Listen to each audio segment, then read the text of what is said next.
Hello students, in this lesson we are going to discuss the answers for our algebra questions. If you have not done the problems then please refer the previous video.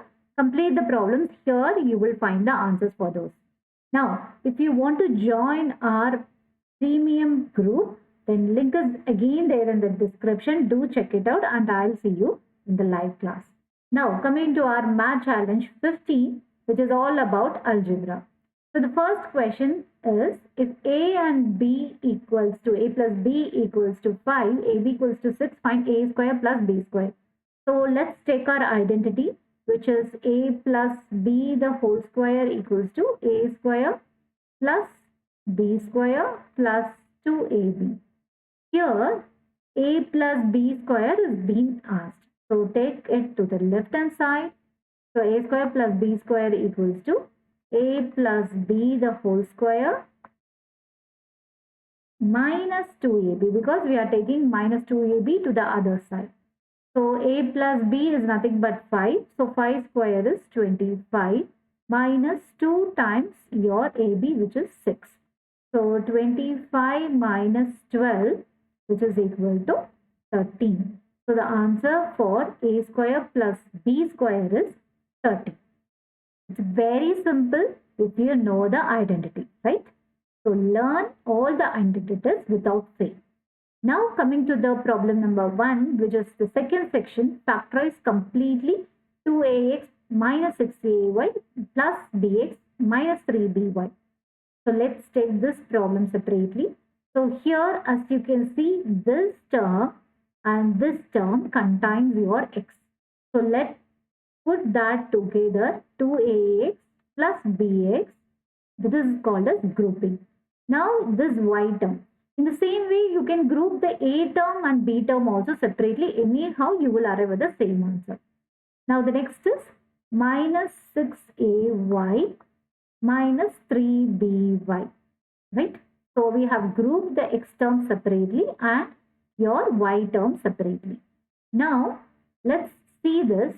In this only x is common. So let's take that x out. You will be left out with 2a plus b. Now in the same way, let's see here. Here minus is common in both the terms. So let's take that out.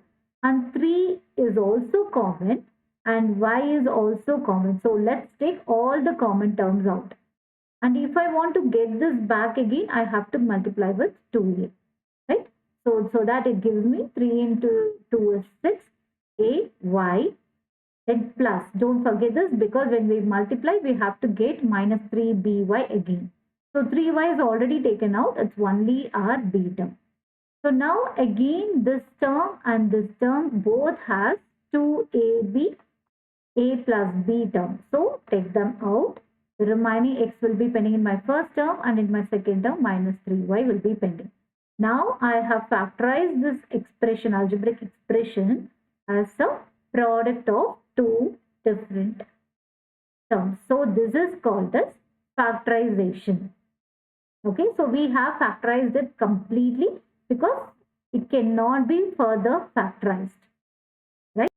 So now let's take our problem number 2, which is simplifying using our BODMAS concept. So 5y into 6y divided by 3 plus 4 minus 3y. So taking the vinculum, so you get 2y minus 4 is nothing but 2y minus 4 only. No further simplification can be done. So you can write it as such. So minus 2y, when it gets multiplied with the minus sign, it's minus 2y plus 4. So then close the bracket. Then 5y is multiplied with 6y divided by 3 plus 4 minus, if you solve this, you get plus y, but when you take it out, it is minus y and again minus 4. So this is done now. Now coming to the next step again, 6y divided by 3 plus 4 and 4 will get cancelled. So you get minus y alone. The next step, you have to solve the division first. So 5y into 2 y minus y. So which is nothing but 5y multiplied with y, which is again nothing but 5y square. So this is the answer for our third question. If you have got this right, well done, keep it up. If not, try to go through it one more time, understand it till you get clear. I hope you love this lesson. If so, click on the like button and subscribe for more such math lessons. And to join our premium club, check the link in the description. So tell me the topic that you really wanted to crack. See you soon with the next interesting topic. Bye-bye.